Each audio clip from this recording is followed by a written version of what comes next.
Tak keputusan tak terduga, sejarah Indonesia pun berubah selamanya. Pada tanggal 17 Agustus 1945, bangsa Indonesia menyambut hari bersejarah yang menjadi tonggak kemerdekaannya. Di tengah suasana penuh semangat dan harapan, Soekarno dan Hatta, sebagai tokoh prominen pergerakan nasional, secara resmi memproklamasikan kemerdekaan Indonesia dari penjajahan Belanda dan asing. Momen ini menandai berakhirnya masa penjajahan dan dimulainya babak baru sebagai bangsa yang bebas dan merdeka.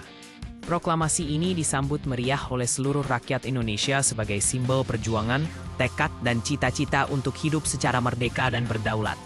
Awalnya, para pejuang kemerdekaan Indonesia merencanakan untuk mengumumkan proklamasi kemerdekaan di luar Jakarta, demi menghindari pengawasan dan gangguan dari pihak kolonial.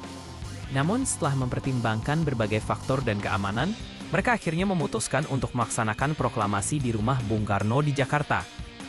Keputusan ini menjadi simbol keberanian dan tekad bangsa Indonesia untuk merdeka, sekaligus menegaskan peran penting Soekarno sebagai pemimpin dalam perjuangan kemerdekaan. Bung Karno dan Bung Hatta adalah dua tokoh nasionalis yang terkenal dengan semangat perjuangan yang gigih dalam merebut kemerdekaan Indonesia.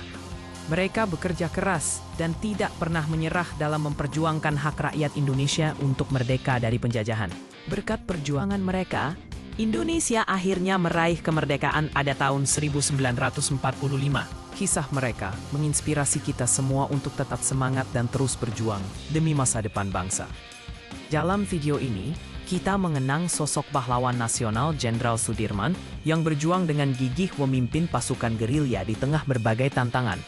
Meskipun kondisi militernya kritis dan situasi semakin sulit, Sudirman tidak pernah menyerah. Dengan semangat pantang menyerah dan tekad yang kuat, beliau terus memimpin perlawanan demi kemerdekaan bangsa Indonesia. Kisah ini mengajarkan kita untuk tetap berjuang dan tidak mudah menyerah dalam menghadapi berbagai rintangan. Presiden pertama Indonesia, Soekarno, dikenal sebagai sosok yang berjuang keras untuk kemerdekaan bangsa. Ketika bangsa Indonesia masih berada dalam perjuangan merebut kemerdekaan dari penjajahan, beliau memilih untuk berada di garis depan dan berperan aktif di medan perang. Alih-alih hanya duduk di balik meja pemerintahan, Soekarno lebih memilih untuk turut berjuang secara langsung, menyemangati rakyat dan memimpin dengan semangat perjuangan.